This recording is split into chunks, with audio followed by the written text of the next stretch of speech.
ఎంతసేపు diversion politics.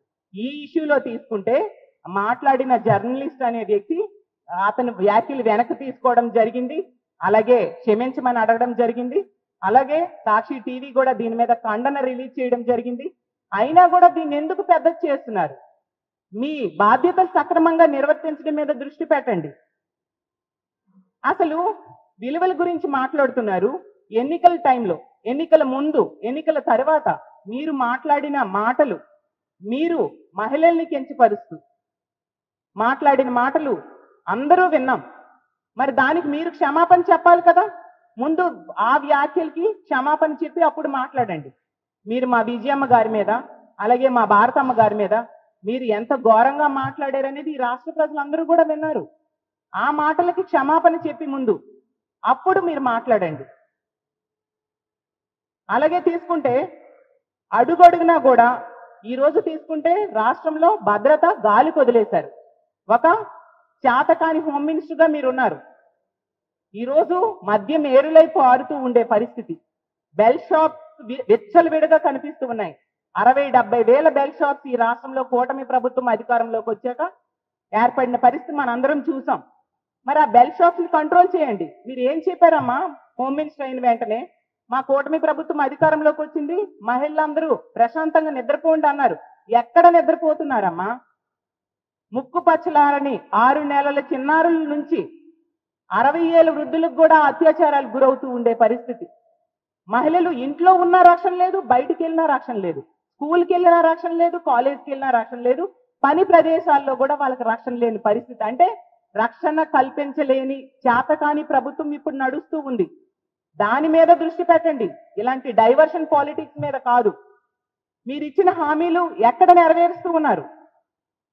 ఎన్ని హామీలు ఇచ్చారు? 143 హామీలు ఇచ్చారు. ఏ ఒక్క హామీ అయినా నెరవేర్చారా? దాని మీద అసలు దృష్టి పెట్టారా? ముఖ్యమంత్రి గారు కానీ, మంత్రులు కానీ, డిప్యూటీ సీఎం గారు కానీ, హోమ్ మినిస్టర్ గారు కానీ దృష్టి పెట్టారా? గంజాయి 100 రోజుల్లో రూపుమాపుతామని హోమ్ మినిస్టర్ గారు, అలాగే విద్యాశాఖ మంత్రి అయిన లోకేష్ గారు చెప్పారు. ఎక్కడ రూపుమాపారు గంజాయి?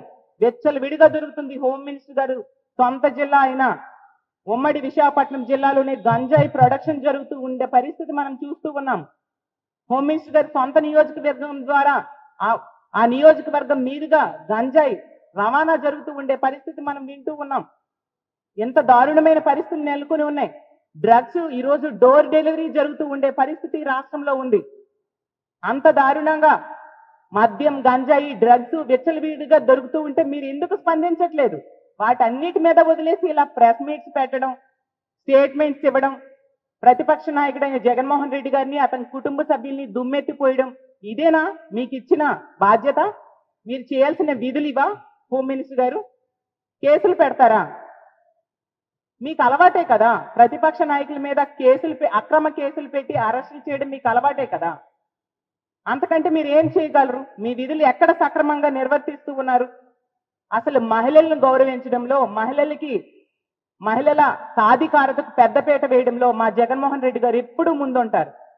వాళ్ళకి ఆర్థికంగా, సామాజికంగా, రాజకీయంగా ఉన్నత స్థానంలో కూర్చోబెట్టడానికి తను ముఖ్యమంత్రిగా పనిచేసిన 5 ఏళ్ళు కూడా ఎంతగానో కృషి చేశారు. అతను ప్రవేశపెట్టిన 11 పథకాలు మహిళల కోసమే ప్రవేశపెట్టడమే కాకుండా, మహిళలకి ఉన్నత స్థానంలో కూర్చోబెట్టడమే కాకుండా, అతను 32 లక్షల ఇళ్ల పట్టాలు మహిళల పేరుని ఇచ్చారు. 22 లక్షల ఇల్లు కట్టివ్వడం జరిగింది.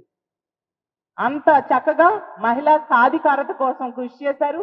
మహిళలు రాజకీయంగా ఉన్నత స్థానాల్లో కూర్చోబెట్టడమే కాకుండా, ఇచ్చిన నామినేటెడ్ పదవుల్లో, నామినేటెడ్ వర్క్స్ లో 50% మహిళలకే అవకాశాలు ఆ రోజు జగన్మోహన్ రెడ్డి గారు ఇవ్వడం జరిగింది. అమ్మఒడి అనే పథకం, డ్రాప్ అవుట్స్ ని తగ్గించడం కోసం అమ్మఒడి పథకాన్ని ప్రవేశపెట్టి స్కూల్కి వెళ్లే పిల్లల తల్లి అకౌంట్స్ లో వేస్తూ తల్లిలకి అంత గౌరవం ఇచ్చారు. జగనన్న విద్యా దీవెన, వసతి దీవెన, అలాగే తీసుకుంటే ఏ వర్క్ ఇచ్చినా కూడా అది మహిళల పేరుతో ఇస్తూ అంత చక్కగా మహిళలకు పెద్దపీట వేస్తూ అతను పరిపాలన చేయడమే కాకుండా మహిళా రక్షణకు పెద్దపీట వేస్తూ దిశ వ్యవస్థను తీసుకొచ్చారు. దిశ యాప్ అనేది మనందరము చూసాము. జగనన్న పరిపాలించిన 5 ఏళ్ళు కూడా దిశ యాప్ను ఉపయోగించుకొని 1,30,00,000 మంది ఆ యాప్ని డౌన్లోడ్ చేసుకున్నారు. ఎంతో మంది మహిళలు దిశ యాప్ను ఉపయోగించుకొని రక్షణ పొందడం జరిగింది. SOS బటన్ నొక్కిన 10 నిమిషాల్లో పోలీసులు వచ్చి రక్షించిన పరిస్థితులు మనం చూసాం. ఈ రోజు ఏది ఆ మహిళల రక్షణ? ఈ రోజు మహిళల రక్షణ మీరు గాలికి వదిలేసి ఏదో డిబేట్ లో జరిగిన అంశాన్ని వాళ్ళు క్షమాపణ అడిగాక కూడా ఇలా డైవర్ట్ చేస్తూ, ఇలా వక్రీకరిస్తూ, ఇలాంటి దోషణలు చేయడం ఎంతవరకు సమంజసమని నేను అడుగుతూ ఉన్నాను. ఈ రోజు తీసుకుంటే చంద్రబాబు నాయుడు గారు మహిళలకి ఎన్ని హామీలు ఇచ్చారు? అసలు ఇచ్చిన హామీలన్నీ మహిళలకి ఇచ్చారు కదా, మరి ఏ ఒక్కటైనా నెరవేర్చారా? ఏది తల్లికి వందనం? 12 నెలలు గడిచింది కదా. హోమ్ మినిస్టర్ గారు మీరు అడగరా మీ ముఖ్యమంత్రి గారికి తల్లికి వందనం ఎప్పుడు వేస్తారు? పిల్లలు ఇప్పుడు ఇంట్లో ఉన్న పిల్లలందరికీ ఇచ్చేస్తామన్నారు కదా, ఎప్పుడు వేస్తారు చంద్రబాబు నాయుడు గారు అని మీరు అడగరా? అలాగే తీసుకుంటే మహాశక్తి అని ఒక పెద్ద పథకాన్ని ప్రవేశపెట్టారు. నెలకి 1500 చొప్పున, సంవత్సరానికి 18,000 రూపాయలు, 19 సంవత్సరాల నుంచి 59 సంవత్సరాల మహిళలకు ఇస్తానని చెప్పేసి ఏదా మహాశక్తి పథకం? మరి సంవత్సరం గడిచిపోయిందే. ఉచిత బస్సు 2.5 కోట్ల మంది మహిళలకి నిట్ట నిలువుగా మోసం చేశారు చంద్రబాబు నాయుడు గారు, కూటమి ప్రభుత్వం. ఉచిత బస్సు ఏ రాష్ట్రాలను చూసి కాపీ కొట్టారు? పక్కనున్న తెలంగాణ, కర్ణాటక రాష్ట్రాలను చూసి కాపీ కొట్టారు. ఆ రాష్ట్రాల్లో వాళ్ళ అధికారంలోకి వచ్చిన నెల రోజుల్లో దాన్ని అమలు చేశారు. ఏది మన రాష్ట్రంలో ఉచిత బస్సు? 12 నెలలు గడిచిపోయింది కదా, ఉచిత బస్సు ఎక్కడుంది? అలాగే గ్యాస్ సిలిండర్స్, 3 గ్యాస్ సిలిండర్స్ ఇస్తానని మొదటి ఏడాది 1 సిలిండర్ ఇవ్వడం జరిగింది. అంటే 1/3, అర గ్యాసు, పావు గ్యాసు అలాగా.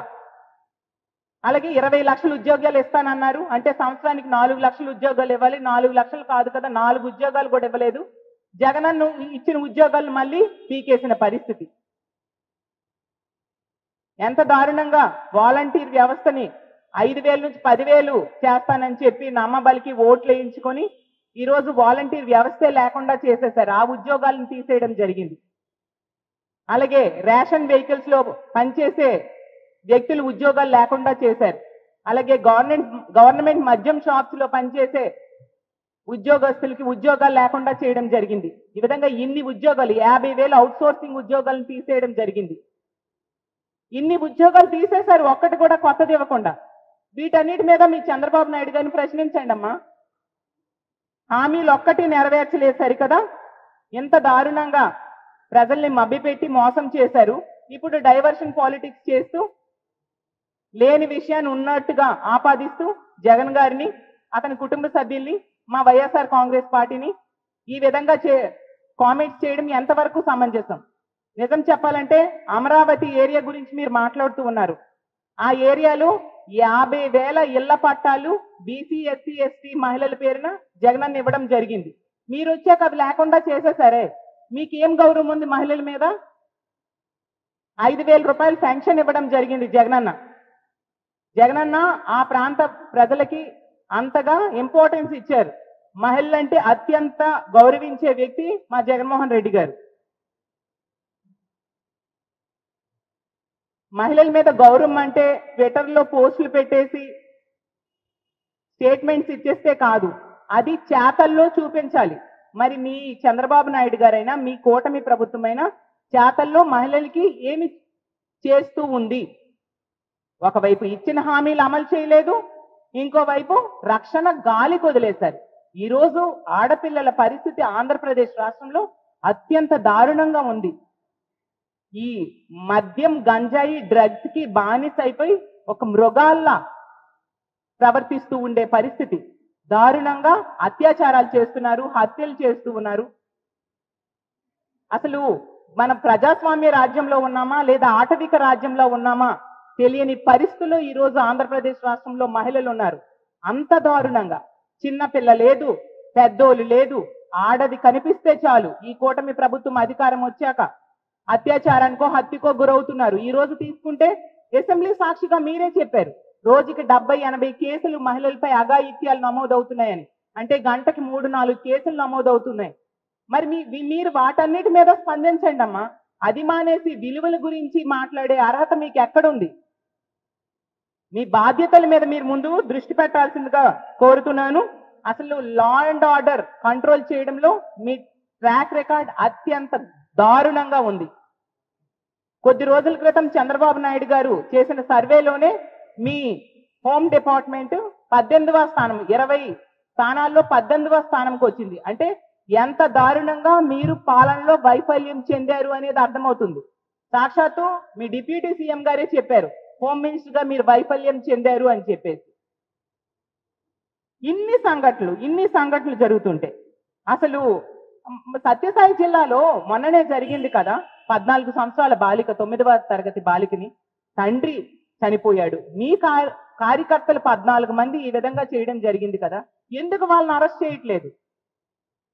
ఒక దళిత మహిళా హోమ్ మినిస్టర్ రాష్ట్రానికి ఉన్నారు, ఎందుకు ఈ దుర్మార్గులను అరెస్ట్ చేయట్లేదు? అంటే తెలుగుదేశం పార్టీ కార్యకర్తలు అయితే మీరు అరెస్ట్ చేయరా? ఒక మహిళా ఎమ్మెల్యే రాప్తాడు నియోజకవర్గానికి ఉన్నారు, ఆవిడ నివసిస్తున్న ఊరికి గ్రామానికి దగ్గరలోనే ఈ సంఘటన జరిగింది, అయినా వాళ్ళకి న్యాయం జరగట్లేదే. అలాగే తీసుకుంటే మహిళా ఎస్పీ ఉన్నారు, ఆవిడైనా న్యాయం చేస్తుందని ఆశిస్తూ ఉన్నాను. ఆ జిల్లాకి మహిళా మంత్రి కూడా, మరి ఆవిడేం చేస్తున్నారు? అంత దారుణంగా మహిళల రక్షణ ఈ కూటమి ప్రభుత్వంలో గాలి కొదిలేసి ఇలా డైవర్షన్ పాలిటిక్స్ లో భాగంగా ఇలాంటి పక్కదారి పడుతూ ఎంతసేపు ప్రతిపక్ష పార్టీల మీద అక్రమ కేసులు పెడుతూ అక్రమ అరెస్టులు చేస్తూ పబ్బం గడుపుకుంటూ ఉన్నారు.